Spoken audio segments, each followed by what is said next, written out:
आज का मैटर है, कुछ भी याद कर लो, कुछ भी याद कर लो। और ये जो मैं मेथड बता रहा हूं, ये अपने आप में एक इतना स्ट्रॉन्ग मेथड है कि आप विद्यार्थी हैं तो ये आपके लिए अत्यंत जरूरी है। और YouTube में ये कभी आप देखे नहीं होंगे, जहां तक मेरी नॉलेज है। आप इतिहास याद करना चाहते हैं, पॉलिटी याद करना चाहते हैं, कॉन्स्टिट्यूशन बाबा बड़ी प्रॉब्लम होती है उसे याद करना चाहते हैं, भूगोल करना चाहते हैं, हिंदी के एसेज करना चाहते हैं, इंग्लिश सीखना चाहते हैं, कोई भी किताब याद कर लेना चाहते हैं, फिजिक्स चाहते हैं, केमिस्ट्री चाहते हैं, बायोलॉजी चाहते हैं, अरे कुछ भी चाहते हैं, अभी जो आप देखेंगे वो आपको हैरान करने वाला होगा, वो आपको परेशान करने वाला होगा, वो आपको उत्तेजित करने वाला होगा, क्योंकि आप एक ऐसी चीज सीख रहे हैं जिससे आप सब कुछ याद कर सकते हैं। तो चलिए शुरू करते हैं। और शुरू करने के पहले जरा एक बार फिर से डाल देते हैं ये किन के लिए जरूरी है। तो देखो, जो यूपीएससी के एग्जाम देने जा रहे हैं, आईएएस कर रहे हैं, जो भी इस तरह के एग्जाम देने जा रहे हैं, उन्हें बहुत सारे चीजों को याद रखना पड़ता है और अत्यंत प्रिसाइजली याद रखना पड़ता है। तो उनके लिए ये मेथड जानना जरूरी है। जो पीसीएस की एग्जाम देने वाले हैं, उसकी तैयारी कर रहे हैं, उनके लिए जरूरी है। जो एसएससी के एग्जाम देने जा रहे हैं, स्टाफ सिलेक्शन कमीशन के, उनके लिए जरूरी है। जो कोई स्टेट लेवल के एग्जाम देने के लिए जा रहे हैं, उनके लिए है। या जो 8वीं से 10वीं में 11 12 के क्लास में पढ़ रहे हैं, बीएससी कर रहे हैं, उनके लिए, या जो भी पढ़ते हैं, सबके लिए यह जरूरी है। तो चलिए अब हम विषय वस्तु पे सीधा चले जाते हैं। एक तो चीज अभी समझ में आ गया कि कोई भी क्या कहते हैं सब्जेक्ट हो, इससे सीखा जा सकता है और ये सबके लिए जरूरी है। ये मैंने आपको अब समझ में आ चुका होगा। अब हम चलते हैं। देखिए, हमारे सामने एक पैसेज है, एक सोलर सिस्टम के ऊपर लिखा हुआ है। और जब इस पैसेज को हम तैयार करेंगे, इसमें से 40 से 50 सवाल निकल के आ जाएंगे जो एग्जाम में पूछे गए हैं। और एक समझ लीजिए कि ये कंटेंट लिखा हुआ है, अब मुझे इसे याद करना है। अब इसे याद करना है तो ध्यान देंगे कि मैं कैसे इसे याद करता हूं। कैसे, इसको बोलते हैं स्क्रैप बुक मेथड। इसमें दो हम सिस्टम्स को इस्तेमाल कर रहे हैं। वर्ड एसोसिएशन टेक्निक, जिसे वाट बोलते हैं, WAT, और दूसरा है स्क्रैप बुक मेथड। ये दोनों मेथड को इस्तेमाल कर यहां पे किया जा रहा है। और इसे कैसे याद किया जाता है, चलिए देखते हैं। तो सबसे पहले क्या है कि हम उसमें से पहले पूरे चीज को हटा देते हैं। केवल हम ऊपर के इस सेंटेंस को लिखते हैं। सौर मंडल में केंद्र में सूर्य होता है और इसके चारों तरफ विभिन्न ग्रह, बौनाग्रह, क्षुद्र ग्रह, धूमकेतुओं और उल्काएं निरंतर चक्कर लगाते रहते हैं। अब बोलेंगे कि सर ये बौनाग्रह क्या है? तो अगर आपको इनके शब्द में से ग्रह आपको क्या है, बौना ग्रह पता है नहीं है, क्षुद्र ग्रह पता नहीं है, धूमकेतु किसे बोलते हैं, उल्का किसे बोलते नहीं है, आपको क्लास में सर ने नहीं समझाया जियोग्राफी क्लास में, तो भी इसे याद कर सकते हैं। और याद करने के साथ ही इनके विषय में जान भी ले सकते हैं। तो कहने का मतलब है, अगर किसी चीज को आप समझते हैं, किसी चीज को नहीं समझते हैं, तो भी आप इस विधि में याद कर सकते हैं। क्योंकि अभी गूगल है ना, तो गूगल के सहायता से हम क्या करेंगे, पहले चलिए इसको पहले पार्ट को करते हैं। अब देखिए, ये वाट पे चीजें खड़ी हो गई, ठीक है, इसे क्या बोलते हैं, वाट। अब देखिए, इससे हम पढ़ने की कोशिश करते हैं। देखिए, सौर मंडल के, सौर से पढ़ता हूं, सौर मंडल के केंद्र में सु मतलब सूर्य स्थित है। इसके चारों तरफ ग्रह, बौ से बौना ग्रह, पी से प्लेनेट, डी से ड्वार्फ प्लेनेट, क्षु से क्षुद्र ग्रह, धूम से धूमकेतु और उ से उल्का निरंतर चक्कर लगाते रहते हैं। तो देखिए ये जो है, ये क्या है, वाट। इस वाट से वर्ड एसोसिएशन टेक्निक, सौर देख के मेरे को सौर मंडल याद आ गया कि केंद्र में सूरज स्थित है, जिसके चारों तरफ ग्रह, बौनाग्रह, क्षुद्र, धूमकेतु और उल्का निरंतर चक्कर लगाते रहते हैं। कितना आसान है। अब इसे हम ढक देते हैं। ढक देने के बाद जो है, हम जो है इसे बोलने की कोशिश करते हैं। अब देखिए ढक गया है। अब बोलते हैं सौर मंडल के केंद्र में सूर्य स्थित है और सूर्य के चारों तरफ ग्रह, बौनाग्रह, क्षुद्र ग्रह, धूमकेतु और उल्का निरंतर चक्कर लगाते रहते हैं। अब हम नीचे के पार्ट को आएंगे। तो नीचे के पार्ट को जब आएंगे तो चलिए कुछ ढक देते हैं। पहले हमने 2 लाइन को ढक दिया, ये नीचे के लाइन को ढक दिया, 2 लाइन उठा लिया। सूरज हमारी मंदाकिनी दुग्ध मेघला, सूरज जो है हमारी मंदाकिनी दुग्ध मेघला के केंद्र से 30,000 प्रकाश वर्ष की दूरी पर एक कोने में स्थित है। ठीक है। और हमारी दुग्ध मेघला मंदाकिनी 250 किलोमीटर प्रति सेकंड की रफ्तार से 25 करोड़ वर्ष में एक चक्कर लगाती है, जिसे ब्रह्मांड वर्ष या कॉस्मिक ईयर बोला जाता है। अब चलिए इसको थोड़ा सा हम इसमें ले लेते हैं। तो सूरज हमारी मंदाकिनी दुग्ध मेघला के केंद्र से 30,000 प्रकाश वर्ष दूर एक कोने में स्थित है और हमारी मंदाकिनी दुग्ध मेघला 250 किलोमीटर प्रति सेकंड की स्पीड से 25 करोड़ वर्ष में एक चक्कर पूरा करती है, जिसे एक ब्रह्मांड वर्ष या कॉस्मिक ईयर बोला जाता है। देखिए आप भी ये लगेगा ना, मैं एक बार में कर रहा हूं, मुझे पता है आपको 3 से 4 बार पढ़ना होगा, और ये कैसे करेंगे बताऊंगा, कैसे आप कॉपी पे करेंगे। अब इसको हम फिर ढक देते हैं। ठीक है। और जो है अब हम पढ़ते हैं, सूरज हमारी मंदाकिनी दुग्ध मेघला जो केंद्र से 30,000 प्रकाश वर्ष दूर एक कोने पे स्थित है, 250 किलोमीटर प्रति सेकंड की दर से चक्कर लगा रही है और 25 करोड़ वर्ष में एक चक्कर पूरा करती है, जिसे एक ब्रह्मांड वर्ष कॉस्मिक ईयर बोला जाता है। चलिए फिर से ऊपर से पढ़ लेते हैं। सौर मंडल के केंद्र में सूरज होता है, जिसके चारों तरफ ग्रह, बौनाग्रह, क्षुद्र ग्रह, धूमकेतु और उल्का निरंतर चक्कर लगाती रहती है।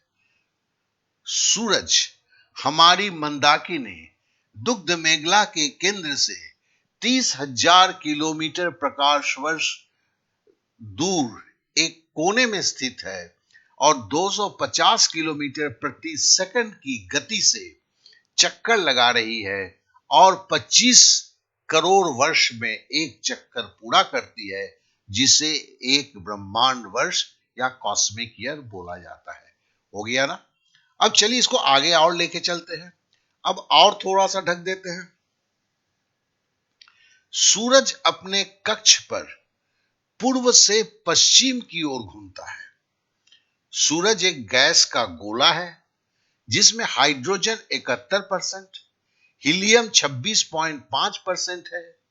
सूर्य के केंद्रीय भाग को कोर बोला जाता है, जिसका तापमान 15 लाख डिग्री सेल्सियस होता है, और इसके बाहरी सतह का तापमान, मतलब सूरज के बाहर का तापमान 6000 डिग्री सेल्सियस है। सूरज का उम्र जो है 5 बिलियन वर्ष है।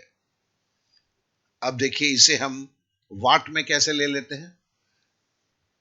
बोलता है सूर्य अपने अक्ष में पूर्व से पश्चिम की ओर घूमता है।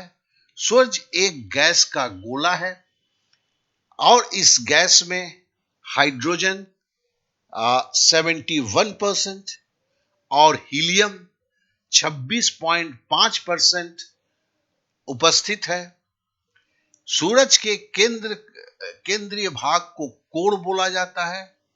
कोर पर इसकी टेम्परेचर 15 लाख डिग्री होती है, जबकि बाहरी सतह पर सूरज का टेम्परेचर 6000 डिग्री है। सूरज का उम्र जो है 5 बिलियन वर्ष है। अब देखिए, इसको ढक के फिर हम पढ़ना शुरू करते हैं और हम बोलते हैं सूरज अक्ष से पूर्व से पश्चिम की तरफ घूमती है, चक्कर लगाती है। सूरज एक गैस का गोला है और इस गैस में हाइड्रोजन जो है वो 71% है और हीलियम जो है 26.5% है। सूरज के केंद्रीय भाग को कोर बोला जाता है, जिसकी टेम्परेचर 15 लाख डिग्री होती है।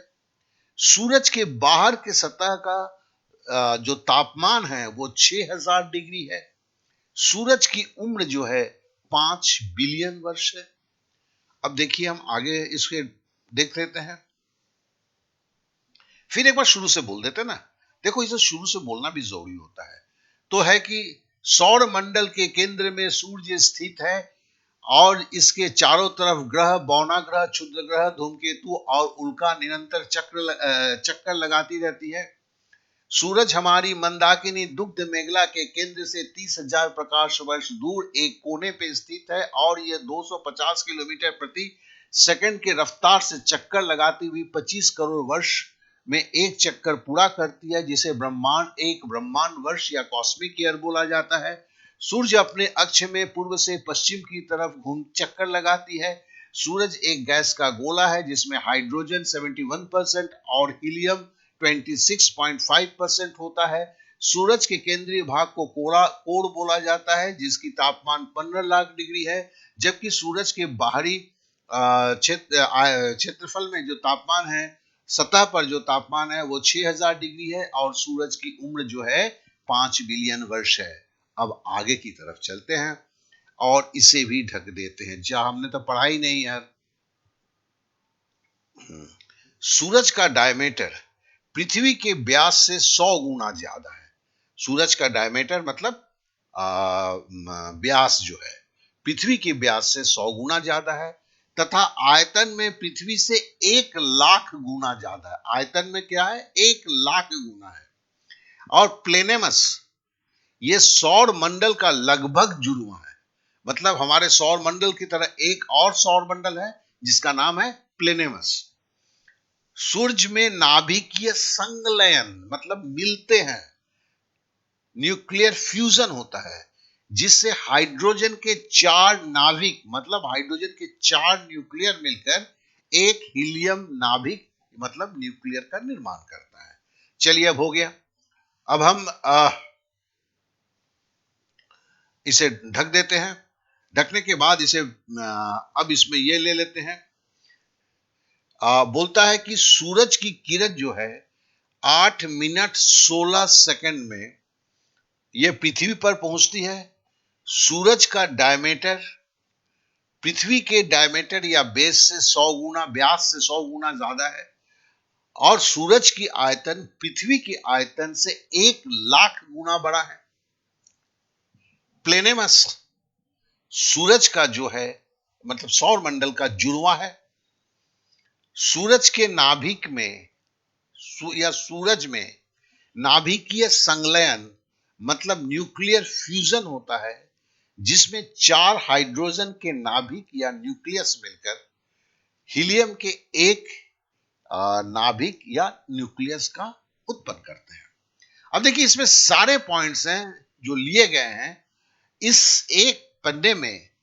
इसमें ऐसा है कि सारे के सारे एग्जाम में है। ऐसा मतलब कोई अगर सेट में आया है तो कोई एसएससी में आया है तो कहीं पर यूपीएसएससी में कहीं ना कहीं ये आया हुआ है। ये आप निश्चित रहे। तो चलिए देखिए कि हमने कैसे इसे याद किया। अब एक बार इसे फिर से पढ़ते हैं। हम कैसे पढ़ते हैं? फिर से चलते हैं सौर मंडल के केंद्र में सूर्य स्थित है, जिसके चारों तरफ ग्रह, बौना ग्रह, क्षुद्र ग्रह, धूमकेतु और उल्काएं चक्कर लगाती हुई रहती हैं। सूरज हमारी मंदाकिनी दुग्ध मेखला के केंद्र से 30,000 प्रकाश वर्ष दूर एक कोने में स्थित है और यह 250 किलोमीटर प्रति सेकंड की रफ्तार से दौड़ रही है और 25 करोड़ वर्ष में एक चक्कर पूरा करती है, जिसे एक ब्रह्मांड वर्ष या कॉस्मिक ईयर बोला जाता है। फिर अगला है, सूर्य अपने अक्ष पर पूर्व से पश्चिम की तरफ घूमती है। सूर्य एक गैस का गोला है जिसमें हाइड्रोजन जो है 71% और हीलियम जो है 26.5% उपस्थित है। सूरज के केंद्र को कोर बोला जाता है, जिसका तापमान 15 लाख डिग्री है और सूरज के बाहरी तापमान 6000 डिग्री है। सूरज की उम्र जो है 5 बिलियन वर्ष है। आगे पढ़ते हैं। सूरज की रोशनी जो है सूरज से 8 मिनट 16.6 सेकंड में पृथ्वी पर पहुंचती है। सूरज का डायमीटर पृथ्वी के व्यास से 100 गुना बड़ा है और सूरज का आयतन पृथ्वी के आयतन से 1 लाख गुना बड़ा है। प्लेनेमस जो है वो सौर मंडल का जुड़वां है। सूरज के अंदर नाभिकीय संलयन न्यूक्लियर फ्यूजन होता है, जिसमें हाइड्रोजन के 4 नाभिक मिलकर हीलियम के एक नाभिक या न्यूक्लियस बनते हैं। अब देखिए, इसमें ग्रह, बौना ग्रह, क्षुद्र ग्रह, धूमकेतु, ये शायद आपको समझ में नहीं आ रहा होगा। दुग्ध मेखला समझ में नहीं आ रहा होगा और हो सकता है प्लेनेमस नहीं समझ में आया होगा, नाभिक समझ में नहीं आ सकता है। तो कुछ नहीं करना है, आप ग्रह लिख के गूगल कर लीजिए, ग्रह किसे बोलते हैं, तुरंत आपको मिल जाएगा। मतलब ये अगर आपको सीखना है तो आप इतने अच्छे तरीके से सीख सकते हैं। और जो शब्द आप बोल रहे हैं, तो पहले क्या है, आप 2 तरह से कर सकते हैं। या तो पढ़ने में जो शब्द आपके समझ में नहीं आते उसे गूगल करके जान के आप सीख लेते हैं, या नहीं तो पूरे को याद करके फिर गूगल करके जो शब्द नहीं समझ रहे हैं उसे देख के समझ लेते हैं। इतनी ही तो करनी है। तो मैं इस बात में कुछ बातों को और रखना चाहूंगा कि इसमें से कैसे जो है, अगर और विस्तृत रूप से इसको जानना है, क्योंकि जब आप इसको अपनाने जाएंगे कुछ कुछ आपको असुविधाएं भी होगा, या हो सकता है इसके संबंध में कुछ सवाल आपके जहन में है, ये कब, कहां ये रिसर्च हुआ, कैसे हुआ, किन लोग यूज करते हैं, इसकी सक्सेस रेट क्या, बहुत सारी बातें आपको जानने की जरूरत हो सकती है। तो दोस्त, एक तो सबसे पहले होगा कि अगर ये जरूरत है तो पहले तो मेरा भी तो निवेदन कर सकता हूं ना कि ज्यादा से ज्यादा दोस्तों में से शेयर करें कि ये सही में जरूरत आपने करके मैंने दिखाया कि ये कैसे होता है, तो आप भी समझ सकें। और अगर आप इस पर जानना चाहते हैं तो मुझे व्हाट्सएप कर सकते हैं। मेरा जो व्हाट्सएप नंबर है, कृपया फोन ना करें, क्योंकि रिटायर्ड हूं लेकिन तब भी थोड़ा सा तो बिजी रहता ही हूं। आप लोगों के फोन जो है वो खलल डालते हैं। आप व्हाट्सएप करते हैं, आपके प्रश्न को मैं अपने समय के अनुसार जवाब देता हूं, तो आप भी डिस्टर्ब नहीं होते हैं, मैं भी डिस्टर्ब नहीं रहता हूं और हम दोनों का काम चलता है। अगर इसमें क्या कहते हैं, साइट पे आप पहली बार आए हैं, इस चैनल पे पहली बार आए हैं और आपने अभी तक सब्सक्राइब नहीं किया है, तो एक उम्मीद के साथ सब्सक्राइब और लाइक करें कि यहां जो भी आप सीखेंगे वो 67 वर्ष के, जिसमें 47 वर्ष प्लस पढ़ाने की जो अनुभव है उसके निचोड़ के साथ कोई बताएगा। और शायद ही इतना वृद्ध कोई YouTube पर हाजिर है आज। चलिए, बहुत बहुत धन्यवाद, बहुत बहुत धन्यवाद।